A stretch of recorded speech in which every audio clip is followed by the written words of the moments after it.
গাজায় স্বাধীনতাকামী হামাসের প্রতিরোধের মুখে এমনিতেই ইসরায়েলের সামরিক কৌশল কঠিন চ্যালেঞ্জের মুখে পড়েছে। এর মধ্যেই দেশটির শীর্ষ রাজনৈতিক নেতৃত্ব এবং সামরিক কমান্ডের মধ্যে বিরোধ প্রকাশ্যে আসতে শুরু করেছে।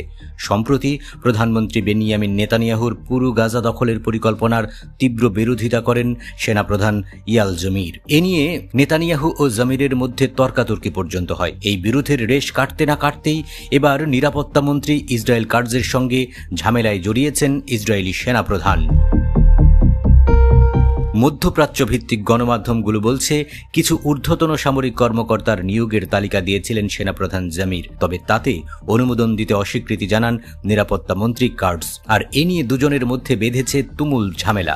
কাটজের অভিযোগ, সেনাপ্রধান জমির তার সাথে আলোচনা না করেই ঊর্ধ্বতন পদে রদবদল এবং নতুন নিয়োগ দিতে চাইছেন, কিন্তু নিয়ম অনুযায়ী যে কোনো শীর্ষ কর্মকর্তাকে নিয়োগের জন্য নিরাপত্তামন্ত্রীর অনুমোদন প্রয়োজন।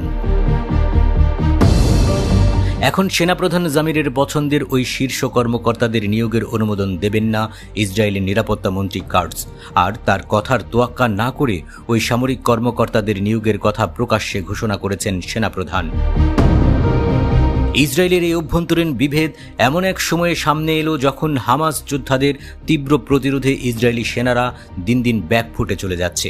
ইসরায়েলের অভ্যন্তরীণ কোন্দল এবারই প্রথম নয়। সম্প্রতি গাজার সম্পূর্ণ নিয়ন্ত্রণের একটি প্রস্তাব নিয়ে প্রধানমন্ত্রী নেতানিয়াহুর সঙ্গে মতবিরোধে জড়িয়েছিলেন সেনাপ্রধান জামির। তার যুক্তি ছিল, পুরো গাজা দখলে নেওয়ার চাইতে পরিকল্পনা মাফিক হামাসের উপর আক্রমণ চালালে বেশি সফলতা আসবে। এদিকে পরিস্থিতি আরও ঘোলাটে করে তোলেন নেতানিয়াহুর ছেলে ইয়াইর নেতানিয়াহু। সেনাপ্রধানের বিরুদ্ধে সামরিক অভ্যুত্থান ঘটানোর চেষ্টা করার অভিযোগ তুলে সামাজিক যোগাযোগ মাধ্যমে পোস্ট করেন তিনি। এই পরিস্থিতি ইসরায়েলের রাজনৈতিক ও সামরিক কাঠামোর দুর্বলতাকে তুলে ধরছে বলেই মনে করছেন অনেকে।